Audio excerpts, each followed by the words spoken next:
السلام علیکم ورحمۃ اللہ وبرکاتہ۔ مسجد اقصیٰ بیت المقدس فلسطین کے بارے میں کچھ ضروری باتیں ہیں، بلکہ بہت ضروری باتیں ہیں جو آج میں آپ لوگوں کو بتانے جا رہا ہوں۔ یہ باتیں وہ ہیں جو ہر مسلمان کو پتہ ہونا چاہیے، لیکن افسوس کی بات ہے کہ مسلمانوں کو یہ باتیں پتہ نہیں ہوتی ہیں۔ آپ یہ کہہ سکتے ہیں کہ مسجد اقصیٰ فلسطین بیت المقدس کی جو تاریخ ہے اس کو میں بہت زیادہ شارٹ انداز میں آپ لوگوں کے سامنے پیش کرنے جا رہا ہوں۔ اللہ تعالی ہم سب کو سمجھنے کی اور عمل کرنے کی توفیق عطا فرمائے۔ اور جو حالات اس وقت فلسطین کے چل رہے ہیں، ان حالات میں ہمیں کیا کرنا چاہیے وہ بھی انشاءاللہ ہم لوگ ڈسکس کریں گے قرآن و حدیث کی روشنی میں۔ سب سے پہلی بات تو آپ یہ سمجھیں کہ جو بیت المقدس ہے یہ ایک مقدس مقام ہے، اور اس کو یہودی بھی مانتے ہیں، عیسائی بھی مانتے ہیں، مسلمان بھی مانتے ہیں۔ یہودیوں، مسلمانوں اور عیسائیوں تینوں کے نزدیک بیت المقدس یہ ایک مقدس مقام ہے، متبرک مقام ہے۔ مسجد اقصیٰ آپ ایسے سمجھ سکتے ہیں کہ بیت المقدس ایک شہر ہے اور اسی شہر میں مسجد اقصیٰ ہے۔ مسجد اقصیٰ یہ وہی مسجد اقصیٰ ہے جب رسول اللہ صلی اللہ علیہ وسلم شب معراج میں آسمانوں کی سیر کے لیے تشریف لے گئے تو مسجد اقصیٰ سے ہی آپ علیہ الصلوۃ والسلام تشریف لے گئے، اور یہ مسجد اقصیٰ وہی مسجد اقصیٰ ہے جہاں رسول اللہ صلی اللہ علیہ وسلم نے تمام پیغمبروں کی امامت فرمائی، اور یہ مسلمانوں کا قبلہ اول بھی ہے، کیونکہ تقریباً 16 یا 17 مہینے مسلمانوں نے اسی مسجد اقصیٰ کی طرف رخ کر کے نماز ادا فرمائی ہے، ادا کی ہے، اسی لیے یہ مسلمانوں کا قبلہ اول بھی ہے۔ اور یہ بیت المقدس یہ بہت سارے پیغمبروں کا مسکن بھی رہا ہے، بہت سارے پیغمبروں نے اس شہر کی طرف ہجرت بھی فرمائی ہے، اور بہت سارے پیغمبروں کی زندگی اس سے متعلق رہی ہے، اور بیت المقدس کے جو آس پاس کے علاقے ہیں وہ بہت سارے پیغمبروں کے نام سے بھی منسوب ہیں۔ میں کچھ مشہور و معروف پیغمبروں کے نام جن کی زندگی اس شہر سے متعلق رہی ہے، جیسے کہ حضرت صالح علیہ السلام، حضرت یعقوب علیہ السلام، حضرت داؤد علیہ السلام، حضرت سلیمان علیہ السلام، حضرت موسیٰ علیہ السلام، حضرت زکریہ علیہ السلام، حضرت یحییٰ علیہ السلام، حضرت عیسیٰ علیہ السلام، اور بہت سارے پیغمبر ہیں جن کی پاک زندگی اس شہر سے متعلق رہی ہے۔ حضرت ابراہیم علیہ السلام نے بیت اللہ شریف کی تعمیر فرمائی، اور کچھ عرصے کے بعد ہی مسجد اقصیٰ کی بھی تعمیر فرمائی، اور پھر یہ تعمیری سلسلہ چلتا رہا۔ حضرت سلیمان علیہ السلام نے مسجد اقصیٰ کی تعمیر کا جو کام چل رہا تھا اس کی تکمیل فرمائی۔ حضرت داؤد علیہ السلام تعمیر کرا رہے تھے، ان کی وفات ہو گئی، تو حضرت سلیمان علیہ السلام نے اپنے والد کی اس خواہش کو پورا کیا اور مسجد اقصیٰ کی تعمیر کو مکمل کروایا۔ اسی لیے یہودی جو ہے نا وہ اس کو ہیکل سلیمانی بھی کہتے ہیں۔ اور یہ ساری باتیں جو میں نے آپ لوگوں کو بتائیں، یہی وجہ ہے کہ اسلام کی نگاہ میں اس شہر کی، بیت المقدس کی اور مسجد اقصیٰ کی خاص اہمیت ہے۔ اب آئیے میں آپ لوگوں کو کچھ حدیثیں سنا دیتا ہوں جس سے مسجد اقصیٰ کی فضیلت آپ لوگوں کو معلوم ہوگی۔ ایک صحابی نے ایک مرتبہ رسول اللہ صلی اللہ علیہ وسلم سے بیت المقدس کے بارے میں سوال کیا، تو آپ صلی اللہ علیہ وسلم نے فرمایا کہ یہ حشر اور نشر کی سرزمین ہے، یہاں آؤ اور نماز ادا کرو، کیونکہ اس مسجد میں ایک نماز ادا کرنا دوسری مسجدوں میں 1000 نماز ادا کرنے کے برابر ہے۔ اتنا بڑا ثواب ہے مسجد اقصیٰ میں نماز پڑھنے کا۔ تو ان صحابی نے پھر پوچھا کہ یا رسول اللہ، اگر میرے اندر وہاں تک جانے کی طاقت نہ ہو، میں مسجد اقصیٰ نہ جا سکتا ہوں، میرے پاس پیسہ نہ ہو، میں وہاں جانے کے قابل نہ ہوں، تو پھر کیا کروں؟ تو آپ صلی اللہ علیہ وسلم نے ارشاد فرمایا کہ کم از کم تیل کا ہدیہ ہی بھیج دو جو وہاں چراغ میں کام آ جائے۔ اگر تم مسجد اقصیٰ نہیں جا سکتے، اس کو دیکھ نہیں سکتے، اس شہر کی زیارت نہیں کر سکتے، تو کوئی بات نہیں ہے، مسجد اقصیٰ کے لیے کم از کم تیل کا ہدیہ ہی بھیج دو جو وہاں چراغ کے کام آ جائے۔ اس حدیث سے یہ بات ہمیں پتہ چلتی ہے کہ مسجد اقصیٰ سے محبت رکھنے کا حضور اکرم صلی اللہ علیہ وسلم نے حکم فرمایا، اسی لیے مسلمانوں کو مسجد اقصیٰ سے محبت ہے اور ہونا چاہیے۔ اگر آپ اپنے دل کو ٹٹولتے ہیں اور آپ کو یہ لگتا ہے کہ آپ کے دل میں تو مسجد اقصیٰ کی، بیت المقدس شہر کی کوئی محبت ہی نہیں ہے، تو پھر آپ کو سوچنا چاہیے کہ آخر آپ کا ایمان کہاں ہے آپ کے دل میں؟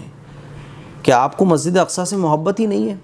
مسلمان کو ہر اس چیز سے محبت ہونا چاہیے جس سے محبت کرنے کا رسول اللہ صلی اللہ علیہ وسلم نے حکم فرمایا ہے۔ آئیے ایک حدیث اور میں آپ کو سنا دیتا ہوں۔ حضرت عبداللہ ابن عمر رضی اللہ تعالی عنہما سے مروی ہے کہ آپ صلی اللہ علیہ وسلم نے فرمایا کہ جب حضرت سلیمان علیہ السلام نے بیت المقدس کی یعنی مسجد اقصیٰ کی تعمیر فرمائی تو 3 دعائیں حضرت سلیمان علیہ السلام نے اللہ تعالیٰ سے مانگی۔ ایک دعا تو حضرت سلیمان علیہ السلام نے اللہ تعالیٰ سے یہ فرمائی کہ اے اللہ تو میرے فیصلے کو اپنا فیصلہ بنا دے، یعنی میں جو فیصلہ کروں وہ تیری مرضی کے مطابق ہو، یعنی تو اپنے فیصلے کو میرا فیصلہ بنا دے، میں جو بھی کوئی فیصلہ کروں تو وہ تیرا فیصلہ ہونا چاہیے، تو اس سے راضی ہونا چاہیے۔ ایک دعا تو یہ فرمائی۔ دوسری دعا یہ فرمائی حضرت سلیمان علیہ السلام نے کہ اے اللہ جو حکومت تو نے مجھے عطا فرمائی ہے ایسی حکومت کسی کو نہ ملے۔ اللہ تعالیٰ نے اس دعا کو بھی قبول فرما لیا۔ تیسری دعا حضرت سلیمان علیہ السلام نے یہ فرمائی کہ اے اللہ جو شخص اس مسجد میں نماز پڑھنے کے لیے آئے تو اس کو معاف فرما دے، اس کے گناہوں کی مغفرت فرما دے، اس طرح سے اس کی مغفرت فرما دے جیسے کہ وہ آج ہی اپنی ماں کے پیٹ سے پیدا ہوا ہو، بالکل گناہ اس کے ختم ہو جائیں، وہ گناہوں سے پاک صاف ہو جائے۔ آپ علیہ الصلوۃ والسلام نے ارشاد فرمایا کہ 3 دعاؤں میں سے 2 تو مقبول ہو ہی گئیں، اور مجھے امید ہے کہ یہ تیسری دعا جو مغفرت سے متعلق تھی وہ بھی مقبول ہو گئی ہوگی۔ تو پتہ یہ چلتا ہے کہ مسجد اقصیٰ میں نماز پڑھنے کا ثواب اتنا زیادہ ہے۔ اور ایک روایت ہے جو بہت ساری حدیث کی کتابوں میں موجود ہے کہ آپ علیہ الصلوۃ والسلام نے ارشاد فرمایا کہ خاص طور پر 3 ہی مسجدوں کے لیے سفر کرنا درست ہے۔ نمبر 1 مسجد حرام، نمبر 2 مسجد نبوی، نمبر 3 مسجد اقصیٰ۔ تو یہ وہ حدیثیں ہیں اور یہ حضور علیہ الصلوۃ والسلام کے ارشادات ہیں جس کی وجہ سے مسلمانوں کو اس مقدس مقام سے، اس مسجد اقصیٰ سے، اس بیت المقدس سے ہمیشہ سے قلبی اور جذباتی تعلق رہا ہے۔ یہ تو حدیث کی بات ہو گئی۔ اب آئیے کچھ ہسٹری جانتے ہیں فلسطین، مسجد اقصیٰ، بیت المقدس کی ہسٹری جو میں نے آپ لوگوں سے کہا کہ ہسٹری میں آپ کو بتانے جا رہا ہوں شارٹ انداز میں۔ تو سب سے پہلے تو آپ یہ سمجھیں کہ اسلام سے پہلے بھی یہ شہر بار بار اجاڑا گیا ہے، بار بار اجاڑا گیا، بادشاہ آتے رہے، اس کو اجاڑتے رہے، پھر یہ بنتا رہا، اجڑتا رہا۔ لیکن ایک بہت اہم واقعہ جو تاریخ میں یاد رکھا جاتا ہے اور تاریخ کے اہم واقعات میں اس کو شمار کیا جاتا ہے، یہ حضرت عیسیٰ علیہ السلام کی پیدائش سے تقریباً 600 سال پہلے ایک بادشاہ گزرا ہے بخت نصر۔ بخت نصر نے کیا کیا کہ اس شہر کو اور اس شہر کے جتنے بھی مقدس مقامات تھے ان سب کو اجاڑ کے رکھ دیا، اینٹ سے اینٹ بجا ڈالی، اور تقریباً 1 لاکھ یہودیوں کو قید کر کے بابل لے گیا، کیونکہ یہ بابل کا بادشاہ تھا۔ یہ تاریخ کا بہت اہم واقعہ ہے، اور پورا شہر اس نے اجاڑ کے رکھ دیا۔ اور یہ یہودی جو اپنے آپ کو کہتے ہیں نا کہ ہم یہاں کے وارث ہیں، ہم یہاں کے وارث ہیں، بیت المقدس کے ہم وارث ہیں، ان کی حالت یہ ہے کہ انہوں نے صرف 73 سال ہی اس شہر پر حکومت کی ہے۔ حضرت عمر رضی اللہ تعالیٰ عنہ کے زمانے میں سن 636 عیسوی میں بیت المقدس کا علاقہ حضرت عمرو بن عاص رضی اللہ تعالیٰ عنہ اور حضرت ابو عبیدہ رضی اللہ تعالیٰ عنہ نے فتح کیا۔ مسلمان یہ چاہتے تھے کہ بھائی کوئی خون خرابہ نہ ہو اور کوئی فساد نہ پھیلے، کوئی قتل عام نہ کرنا پڑے، مقابلہ نہ کرنا پڑے، صلح مشورہ سے ہی کام چل جائے۔ تو مسلمانوں نے یہ پیشکش کی، لیکن جو عیسائی تھے بیت المقدس کے، انہوں نے یہ شرط لگائی کہ خلیفۃ المسلمین خود آئیں اور کاغذات پر سائن وغیرہ کریں، ہم سے بات چیت کریں، اس کے بعد جو ہے ہم اپنا یہ جو شہر ہے یہ آپ کو دے دیں گے۔ حضرت عمر رضی اللہ تعالیٰ عنہ نے اس کو قبول فرما لیا، اور مدینے میں حضرت علی رضی اللہ تعالیٰ عنہ کو اپنا وائس بنا کر، ہے نا، اپنا قائم مقام بنا کر رجب 16 ہجری میں بیت المقدس تشریف لائے۔ اور بیت المقدس جب حضرت عمر رضی اللہ تعالیٰ عنہ تشریف لائے تو بیت المقدس سے پہلے ہی ایک جابیہ نام کی ایک جگہ ہے، وہاں اسلامی لشکر نے حضرت عمر رضی اللہ تعالیٰ عنہ کا استقبال کیا، ویلکم کیا، اور وہیں جو ہے وہ عیسائی پادری اور عیسائی لوگ آ گئے، اور وہیں جو ہے یہ سارے کاغذات پر سائن وغیرہ ہوئے، ایگریمنٹ ہوا، اور حضرت عمر رضی اللہ تعالیٰ عنہ نے ان کو یہ اطمینان دلایا کہ عیسائیوں کے نوجوانوں کی اور عیسائیوں کی جان مال عزت و آبرو کی حفاظت کی ذمہ داری ہم لیتے ہیں، اور حضرت عیسیٰ علیہ السلام کی جو تصاویر ہیں، جو چرچ ہیں، ان پر کوئی پرابلم نہیں ہوگی، ان کی حفاظت کی ذمہ داری بھی ہماری ہے۔ سارے ایگریمنٹ بہرحال ہوئے، دستخط وغیرہ ہوئے، اور اس طرح سے جو ہے اسلامی حکومت بیت المقدس پر قائم ہو گئی۔ اور جب یہ سارے ایگریمنٹس ہو گئے نا، ساری کاغذی کارروائی ہو گئی، تو عیسائیوں نے یہ خواہش بھی حضرت عمر رضی اللہ تعالیٰ عنہ سے ظاہر کی کہ ہم ان یہودیوں کے ساتھ نہیں رہ سکتے۔ حضرت عمر رضی اللہ تعالیٰ عنہ نے عیسائیوں کی ان خواہش کو بھی پورا کیا اور یہودیوں کے لیے ایک الگ آبادی بنائی اور وہاں ان کو آباد کیا۔ اس کے بعد یہاں برابر مسلمانوں کی حکومت رہی، مسلمان حکمراں حکومت کرتے رہے، یہاں تک کہ 11ویں صدی آ گئی، اور 11ویں صدی میں جو ہے نا صلیبی جنگیں شروع ہوئیں، اور صلیبی جنگیں جب شروع ہوئیں تو شعبان 492 ہجری میں عیسائی دوبارہ فاتحانہ طور پر بیت المقدس میں داخل ہوئے، اور جب یہ بیت المقدس میں داخل ہوئے تو انہوں نے اتنا قتل عام مچایا، اتنا انہوں نے ظلم اٹھایا کہ خود انگریزی رائٹرز اپنی کتابوں میں لکھتے ہیں اور اس بات کا اعتراف کرتے ہیں کہ بیت المقدس اور آس پاس کے علاقوں میں ایک دن میں تقریباً 70,000 لوگ شہید کیے گئے۔ انہوں نے اتنا قتل عام مچایا، عورتوں کو بھی نہیں بخشا، بچوں کو بھی نہیں بخشا، مردوں کو بھی نہیں بخشا، بوڑھوں کو بھی نہیں بخشا، جو ملا اس کو قتل کر دیا۔ خود انگریزی رائٹرز اپنی کتاب میں لکھتے ہیں کہ ایک دن میں بیت المقدس اور آس پاس کے علاقوں میں 70,000 لوگوں کو قتل کیا گیا، لاشوں کے انبار لگ گئے۔ اب آپ اندازہ کریں کہ حضرت عمر رضی اللہ تعالیٰ عنہ کے زمانے میں جب بیت المقدس کو فتح کیا گیا تھا تو مسلمانوں نے کوئی خون ریزی نہیں کی، کوئی قتل عام نہیں کیا، کوئی مقابلہ نہیں کیا، بلکہ صلح مشورے سے کام ہو گیا، اور ان کا معاملہ اس کے بالکل الٹ تھا۔ جب یہ بات پورے عالم اسلام میں پھیلی تو عالم اسلام میں اور مسلمانوں میں بے چینی پیدا ہو گئی، مسلمان تڑپ گئے جب یہ خبر عام ہوئی۔ ظاہر ہے 70,000 لوگ ایک ہی دن میں شہید کیے جائیں، آپ اندازہ کر سکتے ہیں کتنے لوگوں کا گھر اجاڑا گیا ہوگا، کتنے لوگوں کو قتل کیا ہوگا، کتنے بچے یتیم ہو گئے ہوں گے، کتنی عورتیں بیوہ ہو گئی ہوں گی۔ جب یہ خبر عالم اسلام میں پھیلی اور مسلمانوں کے بیچ پھیلی تو مسلمان بے چین ہو گئے، مسلمانوں کا سکون ختم ہو گیا، مسلمانوں کی راتوں کی نیند اڑ گئی۔ آخرکار سن 1169 میں سلطان نور الدین زنگی رحمۃ اللہ علیہ، ایک بہت بڑے اللہ والے گزرے ہیں، وقت کے بادشاہ بھی تھے، ان کے ایک کمانڈر ہیں سلطان صلاح الدین ایوبی رحمۃ اللہ علیہ، وہ کھڑے ہوئے اور انہوں نے مصر کو فتح کیا، اور 1169 سے لے کر 1187 تک وہ مصر، شام، لبنان اور یہ سارے علاقے فتح کرتے ہوئے انہوں نے آخرکار بیت المقدس کو فتح کر لیا۔ اور سلطان صلاح الدین ایوبی رحمۃ اللہ علیہ نے جب بیت المقدس کو فتح کیا تو انہوں نے ان احسان فراموش عیسائیوں کا جو معاملہ تھا نا، انہوں نے قتل عام مچایا تھا، اس کے بالکل الٹ حضرت سلطان صلاح الدین ایوبی رحمۃ اللہ علیہ نے بڑے رحم دلی کا معاملہ ان لوگوں کے ساتھ کیا، بڑے اچھے اخلاق کے ساتھ ان لوگوں کے ساتھ پیش آئے اور کوئی قتل عام نہیں ہونے دیا، بڑا رحم دلی کا معاملہ ان کے ساتھ کیا۔ تو جو عیسائی دنیا تھی، جو غلط فہمی میں مبتلا تھی اسلام کے بارے میں، مسلمانوں کے بارے میں، ان پر اس رحم دلی کا بہت بڑا ایفیکٹ پڑا، اور آخرکار یہ جو قبۃ الصخرہ پر انہوں نے عیسائیوں نے گولڈن کلر کی صلیب لٹکا رکھی تھی، اور یہ صلیب تقریباً 91 سال تک قبۃ الصخرہ پر، یہ جو گولڈن گنبد آپ دیکھتے ہیں مسجد اقصیٰ کی تصویر پہ لگا ہوا،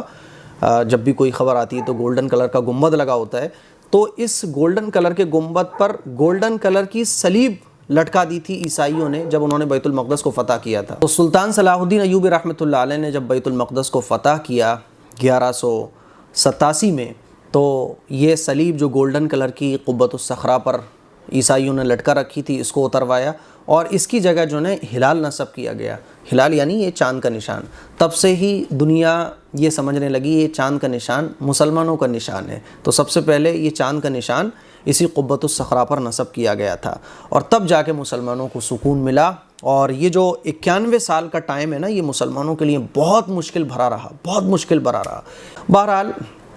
پھر بیت المقدس مسلمانوں کے ہاتھ میں آ گیا، اور خلافت عثمانیہ ترکی کا دور چلتا رہا، اور مسلمانوں کے خلاف سازشیں ہوتی رہیں، یہودی اور جتنے بھی اسلام کے دشمن ہیں وہ مسلمانوں کے خلاف سازشیں کرتے رہے،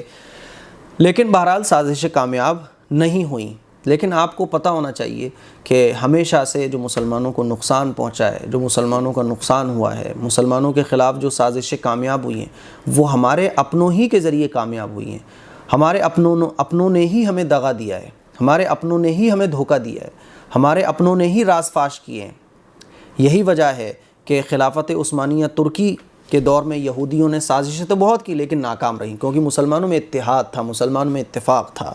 یہودی یہ چاہتے تھے کہ کیسے ہی فلسطین کی سرزمین پر انہیں زمین خریدنے کا سرٹیفکیٹ مل جائے، اجازت مل جائے، لیکن خلیفۃ المسلمین نے اس کی اجازت نہیں دی، اور بالکل بھی ان کو اجازت نہیں ملی یہودیوں کو کہ نہیں، آپ فلسطین کی سرزمین پر زمین نہیں خرید سکتے آپ۔ لیکن اسلامی جو دشمن تھے وہ سازشیں کرتے رہے، منصوبے بناتے رہے۔ آخر کار ہمارے اپنوں ہی کی دغا بازیوں کی وجہ سے، ہمارے اپنوں ہی کے دھوکہ دینے کی وجہ سے، ہمارے اندر کی پھوٹ کی وجہ سے آخر کار 1948 میں عالم اسلام کے قلب میں اسرائیل کا خنجر گھونپ دیا گیا، اور یہ زخم بڑھتا رہا یہاں تک کہ 1967 میں مسلمانوں کا جو قبلہ اول ہے مسجد اقصیٰ، وہ ان کے ہاتھوں سے چلا گیا۔ اور یہ اتنا بڑا حادثہ تھا مسلمانوں کے لیے کہ شاید پہلی صلیبی جنگ اور خلافت عثمانیہ کے ختم ہو جانے کے بعد یہ سب سے بڑا حادثہ تھا مسلمانوں کے لیے، سب سے بڑا حادثہ تھا۔ یہ یہودی جو در بدر کی ٹھوکریں کھا رہے تھے، یہ یہودی جن کو جو ہے وہ ہٹلر نے ملک سے باہر کر دیا تھا، اور لاکھوں یہودیوں کو قتل کرنے کے بعد ہٹلر نے ان کو ملک سے باہر کر دیا، تو یہ اپنا جہاز لے کر اس جہاز پہ یہ سوار تھے، بے سر و سامانی کے عالم میں جس ملک میں جاتے تھے یہ پھٹکار دیے جاتے تھے۔ آخر کار ایک پلاننگ کے تحت ان کو فلسطین پر ان کا رہنا سہنا کرایا گیا، اور مسلمانوں نے ان کو رکھ لیا کہ چلو ٹھوکریں کھا رہے ہیں رکھ لو، اور انہوں نے اپنے جو جہاز تھا پانی کا اس پر بھی لکھا ہوا تھا کہ Hitler destroyed our families and our homes, don't you destroy our hopes. لیکن ان نالائقوں نے، کیونکہ ان کی فطرت میں مکاری ہے، ان کی فطرت میں کمینہ پن ہے، آخر کار 1943 میں یہ جو ہے فلسطین میں آئے، اور فلسطین میں آنے کے بعد 1948 میں صرف 6 سال کے اندر انہوں نے پلاننگ، سازشیں، اور جتنی بھی اسلام کے خلاف جو طاقتیں کام کرتی ہیں، جو اسلام کے دشمن ہیں، انہیں مل کر پلاننگ کی، ہمارے اندر پھوٹ ڈالی، اور ہمارے اندر نفرتیں پیدا کی، ہمارے اندر فرقہ واریت پیدا کی، جس سے مسلمان ٹکڑوں میں بٹ گئے۔ اب مسلمانوں کی حکومتیں تو تھیں لیکن ٹکڑوں میں بٹی ہوئی حکومتیں تھیں۔ عرب میں حکومت تھی تو عرب کی، لیکن قومیت کے نام پر وہ حکومت تھی، وہ برادری کے نام پر حکومت تھی، یہاں تک کہ ٹکڑوں میں حکومت ہو گئی مسلمانوں کی، اور ایک دوسرے سے بس نفرت، ایک دوسرے سے نفرت، دشمنوں سے ہاتھ ملا رہے ہیں، جس کا فائدہ جو ہے اسلام کے جو دشمن ہیں انہوں نے اٹھایا، اور 1948 میں عالم اسلام کے قلب میں اسرائیل نام کا جو خنجر ہے وہ گھونپ دیا گیا، اور یہ سلسلہ چلتا رہا۔ 1967 میں مسلمانوں کا جو قبلہ اول تھا وہ ان کے ہاتھ سے نکل گیا، اور یہ سلسلہ آگے بڑھتا رہا۔ آج حالت یہ ہے کہ فلسطین جو اتنا تھا ہے نا، اور یہودی کچھ بھی نہیں تھے، اسرائیل کچھ تھا ہی نہیں، وہ اتنا تھا صرف نقطہ، آج وہ اتنا ہو چکا ہے، اور فلسطین صرف اتنا سا رہ گیا ہے۔ اگر آپ نقشہ دیکھیں تو یہ جو بھی کچھ ہوا وہ صرف اس وجہ سے ہوا کیونکہ مسلمانوں کا اتحاد ختم ہوا، مسلمانوں کے بیچ اختلاف پیدا ہو گیا، مسلمان قومیت کے نام پر بٹ گئے، مسلمان ذات برادری کے نام پر بٹ گئے، مسلمان آپسی دشمنیوں میں الجھ گئے، اور حالت یہ ہو گئی عرب کی حالت تو یہ ہو گئی، ویسے تو ساری حکومتوں کی حالت یہ ہو گئی، عرب کی حالت خاص طور پر ایسی ہو گئی کہ قومیت کے نام پر اتنا زیادہ بٹ گئے، قومیت ان کے اندر اتنی پیدا ہو گئی کہ جب وہ خطبہ دیتے تھے تو اللہ کے نام سے شروع نہیں کرتے تھے، بلکہ اپنی قوم کے نام سے وہ سب سے پہلے خطبہ شروع کرتے تھے۔ حالت یہ ہو گئی تھی۔ بہرحال اسی حالات کا فائدہ اٹھاتے ہوئے اسرائیل جو ہے ایسے بڑھتا رہا، اور آج بھی مسلمانوں کے بیچ پھوٹ ہے، آج بھی مسلمانوں کے بیچ آپسی نفرت ہے، یعنی ہم اپنے آدمی کو نقصان پہنچانے کے لیے دشمن کا فائدہ کرا سکتے ہیں، اپنے آدمی کو تکلیف پہنچانے کے لیے ہم دشمن سے ہاتھ ملا سکتے ہیں۔ آج کی کنڈیشن یہی ہے، یہی وجہ ہے کہ 50 سے زیادہ اسلامی ملک ہیں، لیکن کسی کے اندر ہمت نہیں ہے کہ وہ آنکھوں میں آنکھیں ڈال کر ظالموں سے بات کر سکے، وہ آنکھوں میں آنکھیں ڈال کر ظالموں سے کہہ سکے کہ یہ ظلم ہے۔ ظلم کے خلاف آواز اٹھانے کے لیے کوئی آگے نہیں بڑھ رہا ہے۔ اسلامی ملک اتنے سارے ہیں، لیکن کیوں؟ کیونکہ سب کو اپنی سیاست کی لگی پڑی ہے، سب کو اپنی کرسی کی لگی پڑی ہے۔ بہرحال یہی وجہ ہے جس کی وجہ سے آج فلسطین جو ہے، بیت المقدس جو ہے، وہ مسلمانوں کے ہاتھوں سے نکل رہا ہے۔ وہ تو اللہ کا شکر ہے کہ اللہ تعالیٰ نے فلسطینیوں کے اندر ایمانی جذبہ پیدا فرما رکھا ہے۔ فلسطینیوں کے جذبے کو میں سلام کرتا ہوں۔ فلسطینیوں کے اندر اتنا ایمانی جذبہ ہے کہ وہ اپنی جان تو دے سکتے ہیں لیکن کسی بھی طور پر ظالموں کے ساتھ سمجھوتہ نہیں کرتے۔ وہ تو حماس ہے جس کی وجہ سے آج بھی مسجد اقصیٰ اور فلسطین جو ہے وہ فلسطینیوں کے لیے لڑ رہے ہیں، فلسطین اپنی جانوں کا نذرانہ پیش کر رہے ہیں، ہر طرح کی قربانی پیش کر رہے ہیں، لیکن کسی بھی طرح سے ظالموں کے ساتھ سمجھوتہ نہیں کر رہے ہیں۔ ورنہ حقیقت یہ ہے کہ جو اسلامی حکومتیں ہیں، جو مسلم حکومتیں ہیں، خاص طور پر عرب، اس نے تو سونے کے تشت میں مسجد اقصیٰ کو سجا کر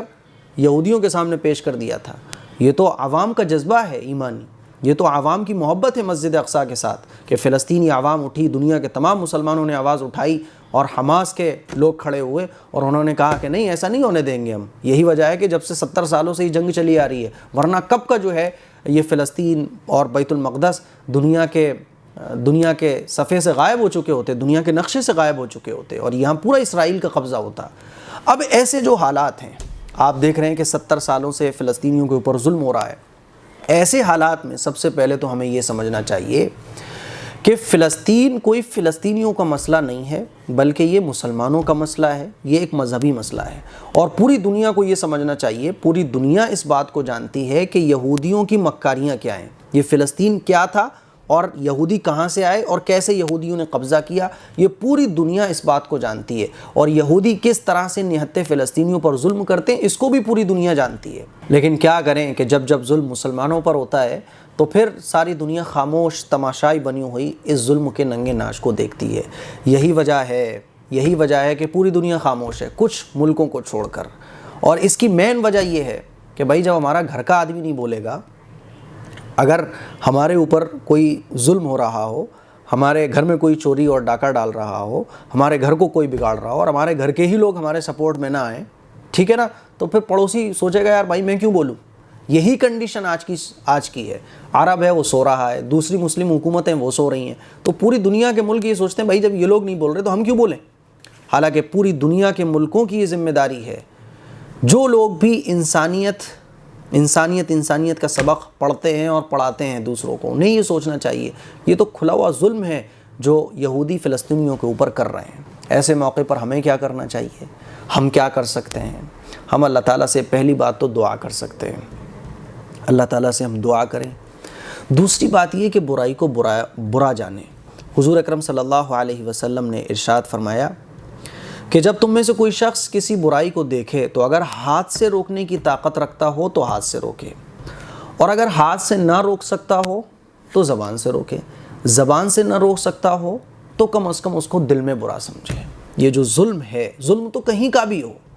یہ جو ظلم ہے نا، یہ سب سے بڑا گناہ ہے،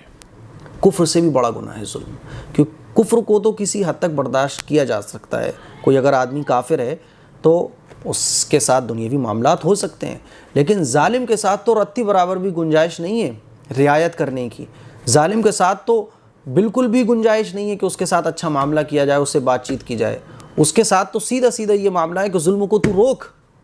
پھر یہ ظلم کرنے والا یہودی ہو، عیسائی ہو، مسلمان ہو، کوئی بھی ہو، اسلام یہ کہتا ہے ظلم کو روکو، اور ظلم روکنے کے لیے تمہیں اپنی جان دینا پڑے دو، تمہیں قربانی دینا پڑے قربانی دو۔ پھر یہ ظلم مسجد اقصیٰ جو مسلمانوں کی مسجد ہے، بیت المقدس جو مسلمانوں کا مذہبی مقام ہے، جو پیغمبروں سے جڑا ہوا ہے، اس کے اوپر یہ حرکتیں ہو رہی ہوں، نہتے فلسطینیوں کو گھر سے نکالا جا رہا ہو، تو پھر کون سے منہ سے آج مسلمان یہ کہہ سکتا ہے کہ نہیں صاحب یہودی جو کر رہے ہیں وہ صحیح ہے اور یہودیوں کو کون روکے گا اور یہودی تو سپر پاور ہیں۔ میرے عزیز بھائیوں، برائی کو برا جاننا یہ سب سے بڑی چیز ہے۔ اسی لیے سب سے پہلی چیز جو ہمیں کرنی ہے وہ یہ کہ برائی کو ہم برا جانیں، زبان سے برائی کو برا کہیں، اگر کہنے کی طاقت ہے تو کہیں، ہاتھ سے روک سکتے ہو تو ہاتھ سے روکیں، اور اگر یہ نہیں کر سکتے تو کم از کم اس کو دل میں برا ہمیں جاننا چاہیے۔ دوسری چیز، ظالم کے ساتھ مخالفت اور ناراضگی کا ایک اظہار یہ بھی ہے کہ اس کے ساتھ ترک تعلق کیا جائے۔ تمام اسلامی جو ممالک ہیں اور وہ ملک جو یہ کہتے ہیں کہ یہ ظلم ہے، ان کو چاہیے کہ وہ اسرائیل کے ساتھ تعلق ختم کریں۔ خاص طور پر مسلم ملکوں کی ذمہ داری ہے کہ وہ اسرائیل کے ساتھ تعلق ختم کریں۔ قرآن مجید میں اللہ تعالیٰ ارشاد فرماتا ہے یا ایہا الذین آمنوا لا تتخذوا اليہود والنصارى اولیاء بعضهم اولیاء بعض ومن یتولہم منکم فإنہ منہم ان اللہ لا یہدی القوم الظالمین۔ اللہ تعالیٰ کا ارشاد ہے، اے ایمان والوں، یہود و نصارہ کو دوست نہ بناؤ، وہ ایک دوسرے کے دوست ہیں، اور تم میں سے جو ان کو دوست رکھے گا وہ انہی میں سے ہوگا، بے شک اللہ ظلم الشعار لوگوں کو ہدایت نہیں دیتا، ظالم لوگوں کو ہدایت نہیں دیتا۔ تو اس میں ایک لفظ استعمال کیا گیا، دوست نہ بناؤ، یعنی ظالموں کو دوست نہ بناؤ، ظالموں کے ساتھ تعلق مت باندھو۔ یہ مسلم ملکوں کو سوچنا چاہیے کہ قرآن میں اللہ فرما رہا ہے دوست مت بناؤ، اور تم کھلا ہوا ظلم دیکھنے کے بعد اسرائیل جس نے ناجائز قبضہ فلسطین پر کر رکھا ہے اس کو تم دیکھ رہے ہو، اور اسرائیل کے ساتھ دوستی بھی ہے تمہاری، اور اسرائیل کی حمایت بھی کر رہے ہو، تو سب سے پہلی چیز مخالفت ہمیں کرنی ہے ظالموں کی، اور ظالموں کے ساتھ جو ہمارا تعلق ہے اس تعلق کو ختم کرنا ہے۔ اسی طرح سے ایک دوسری جگہ اللہ تعالیٰ نے ارشاد فرمایا، اور یہ فرمایا کہ ان سے تعلق ختم کر دو بالکل۔ سورہ ممتحنہ آیت نمبر 9، انما ینہاکم اللہ عن الذین قاتلوکم فی الدین واخرجوکم من دیارکم وظاہروا علی اخراجکم ان تولوہم ومن یتولہم فاولئک هم الظالمون۔ اللہ تو محض تمہیں ایسے لوگوں سے دوستی کرنے سے منع فرماتا ہے جنہوں نے تم سے دین کے بارے میں جنگ کی اور تمہیں تمہارے گھروں سے نکالا اور تمہارے باہر نکالے جانے پر تمہارے دشمنوں کی مدد کی، اور جو شخص ان سے دوستی کرے گا فَأُولَئِكَ هُمُ الظَّالِمُونَ، وہی لوگ ظالم ہیں۔ اللہ تعالیٰ صاف فرما رہا ہے، یہاں تو گھروں سے بھی نکالا جا رہا ہے، مارا بھی جا رہا ہے، نماز پڑھنے پر بھی پابندی لگائی جا رہی ہے، قبضہ کر لیا گیا ہے پوری زمین پر، اب بھی ان سے تعلق ختم نہیں کرو گے؟ اللہ تعالیٰ فرماتا ہے ان لوگوں سے تعلق ختم کرو، ان لوگوں سے تعلق ختم کرو، اور اگر تم ان سے پھر بھی دوستی باندھو گے نا تو پھر تم بھی ظالم کہلاؤ گے۔ ظاہر ہے کسی ظلم کو دیکھ کر تم اس کو نہ روکو، برا بھی نہیں سمجھو، بلکہ اس کے ساتھ دوستی بناؤ، تم ظالم کی حمایت کر رہے ہو۔ ایک دوسری جگہ اللہ تعالیٰ ارشاد فرماتا ہے کہ جو لوگ ظالم نہیں ہیں، جو لوگ قتل نہیں کرتے، تمہیں گھروں سے باہر نہیں نکالتے، نہتے لوگوں پر ظلم نہیں ڈھاتے ہیں، ان لوگوں سے کوئی مسئلہ نہیں ہے۔ قرآن مجید میں اللہ تعالیٰ ارشاد فرماتا ہے، سورہ الممتحنہ آیت نمبر 8، لا ينهاكم الله عن الذين لم يقاتلوكم في الدين ولم يخرجوكم من دياركم ان تبروهم وتقسطوا اليهم ان الله يحب المقسطين، کہ اللہ تعالیٰ تمہیں ان غیر مسلموں کے ساتھ حسن سلوک اور انصاف سے نہیں روکتا جنہوں نے تم سے دین کے بارے میں جنگ نہ کی ہو اور تمہیں تمہارے گھروں سے نہ نکالا ہو، بے شک اللہ تعالیٰ انصاف کرنے والوں کو پسند کرتا ہے۔ تو پہلی چیز تو ہمیں یہ کہ برائی کو برائی سمجھنا ہے، دوسرا کام ہمیں یہ کرنا ہے، خاص طور پر ظاہر ہے یہ ایک عالمی مسئلہ ہے، یہ ملکوں کا مسئلہ ہے، اس میں بڑی بڑی طاقتیں جب تک انٹرفیئر نہیں کریں گی یہ مسئلہ حل نہیں ہو سکتا، اور جب تک مسلمان متحد ہو کر اس چیز کا سولوشن نہیں تلاش کریں گے، اس ظلم کے خلاف آواز نہیں اٹھائیں گے، اور عالمی عدالت میں اس چیز کو جب تک نہیں اٹھائیں گے، اور جب تک ہماری آواز میں اتحاد نہیں ہوگا، اتفاق نہیں ہوگا، یہ اسرائیل سے ہم اپنے فلسطین کو علیحدہ نہیں کر سکتے۔ جب تک ہم نہیں بولیں گے، جب تک ایک بڑے پیمانے پر اس کے خلاف آواز نہیں اٹھائی جائے گی، اور سب سے ضروری چیز جو قرآن میں بیان فرمائے گی وہ یہی کہ ترک تعلق۔ اگر سارے جتنے بھی مسلم دیش ہیں، جتنے بھی مسلم ملک ہیں، اگر وہ اسرائیل کے ساتھ تعلق ختم کر دیں اور یہ کہیں کہ یہ ظلم ہے، اس ظلم سے اسرائیل باز آئے اور یہ جو فلسطینیوں کی زمین ہے یہ ان کو واپس ملے، تو پھر اس آواز کا اثر پڑے گا۔ قرآن مجید اسی کو بیان فرما رہا ہے، اور یہ بھی قرآن مجید میں اللہ تعالیٰ نے بیان فرما دیا، وَلَن تَرْضَىٰ عَنْكَ الْيَهُودُ وَلَا النَّصَارَىٰ حَتَّىٰ تَتَّبِعَ مِلَّتَهُمْ، کہ اے مسلمانوں اور مسلم ملکوں کے حکمرانوں سنو، تم یہ سمجھتے ہو کہ اسرائیل کی چاپلوسی کر کے، اسرائیل سے ہاتھ ملا کر تم اسرائیل کو خوش کر دو گے؟ قرآن مجید میں اللہ ارشاد فرماتا ہے وَلَن تَرْضَىٰ عَنْكَ الْيَهُودُ وَلَا النَّصَارَىٰ، کہ یہودی اور نصرانی یہ ظالم لوگ تم سے خوش نہیں ہو سکتے، یہ کبھی تم سے خوش نہیں ہو سکتے۔ تم چاہو انہیں خوش کرنا تو تم انہیں خوش کر ہی نہیں سکتے۔ ہاں یہ تبھی خوش ہو سکتے ہیں جب تم ان کے قدموں میں پڑ جاؤ، ان کے دین دھرم کو قبول کر لو، تب یہ تم سے خوش ہو جائیں گے۔ اور اللہ تعالیٰ یہ بھی ارشاد فرماتا ہے کہ اللہ کے علاوہ کوئی تمہارا مددگار نہیں ہے۔ یہ ایٹم بم، یہ میزائل، یہ بڑی بڑی طاقتیں جن کے بیس پر یہ اپنے آپ کو خدا سمجھتا ہے اسرائیل، یاد رکھو اللہ مددگار ہے، اللہ طاقت والا ہے، لیکن ظلم کے آگے تم جھک جاؤ، ظالموں کے آگے تم سر جھکا دو، یہ اسلام تمہیں تعلیم نہیں دیتا۔ اسی لیے اگر پوری قوم کو قربانی دینی پڑ جائے اس ظلم کو ختم کرنے میں تو پوری قوم کو قربانی دینا واجب ہے، ضروری ہے۔ تو جو ہمیں پتہ چلتا ہے قرآن و حدیث کی روشنی میں وہ یہ پتہ چلتا ہے کہ سب سے پہلے تو ہم ظلم کو ظلم جانیں۔ بہت سارے مسلمان ہیں جو یہ کہتے نظر آ رہے ہیں، ارے صاحب یہودیوں کا حق ہے اس پر، تو کھلے ہوئے ظلم کو دیکھ کر وہ کہہ رہے ہیں یہودیوں کا حق ہے، حالانکہ پوری دنیا جانتی ہے کہ یہودیوں نے فلسطین پر قبضہ کیا ہے، ناجائز قبضہ کیا ہے۔ پھر مخالفت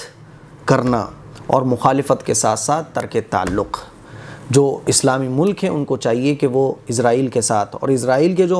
اسرائیل کو جو سپورٹ کرنے والے ہیں ان کے ساتھ ترک تعلق کریں، تعلق ختم کریں۔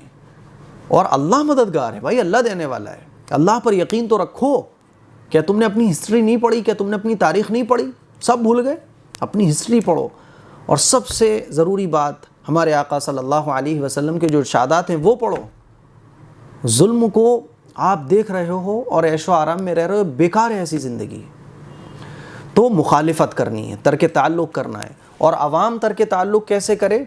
عوام کی ذمہ داری یہ ہے کہ ایک تو یہ کہ تحریر کے ذریعے یا لیکچر کے ذریعے بیداری پیدا کی جائے، لوگوں کو یہ بتایا جائے کہ یہ ظلم ہے، غیر مسلم بھائیوں کو بتایا جائے کہ یہ ظلم ہے۔ اور دوسری بات جو عوام کو کرنا ہے، دوسرا کام جو کرنا ہے، اللہ تعالیٰ سے دعا، اور جو اسرائیلی مصنوعات ہیں، اسرائیلی جو پروڈکٹس ہیں ان کا بائیکاٹ کرنا، یہ بھی ایک مخالفت کا، ناراضگی کا اور تعلقات کو ختم کرنے کا یہ بھی ایک ذریعہ ہے، یہ بھی ایک طریقہ ہے کہ ہم ناراضگی کا اظہار کر رہے ہیں کہ نہیں، ان کی چیزوں سے بھی ہم نفرت کریں گے جب تک یہ ظلم کو نہیں روکتے ہیں۔ اور یہ بھی ایک ذریعہ ہے جس کو کہتے ہیں اکنامک، آدمی کو کمزور کر دینا۔ کسی بھی ملک کی اکنامی جب کمزور ہو جاتی ہے تو اس ملک پر بہت برا اثر پڑتا ہے۔ جتنی بھی پروڈکٹس ہیں اسرائیل کے، ان پروڈکٹس کا بائیکاٹ کرنا اور ایک ناراضی کا اظہار کرنا یہ مسلمانوں کی ذمہ داری ہے۔ اور اپنے بچوں کو یہ بتانا کہ دیکھو یہ مسجد اقصیٰ ہماری ہے، مسجد اقصیٰ کی ہسٹری ہم خود بھی پڑھیں، اپنے بچوں کو بھی پڑھائیں، اس کے بارے میں ہم اپنے بچوں کو بتائیں بچپن سے ہی کہ مسجد اقصیٰ ہماری ہے۔ اور جو حضور اکرم صلی اللہ علیہ وسلم کی احادیث مبارکہ ہیں، جو ارشادات ہیں، وہ ہم اپنے بچوں کو پڑھائیں، وہ ہم اپنے بچوں کو بتائیں۔ یہ سارے کام ہیں جو ایسے حالات میں ہمیں کرنا ہے۔ یہ کچھ ضروری باتیں تھیں، کچھ ہسٹری تھی جو میں نے شارٹ انداز میں آپ لوگوں کے سامنے رکھی۔ دعاؤں کی گزارش ہے۔ السلام علیکم ورحمۃ اللہ وبرکاتہ۔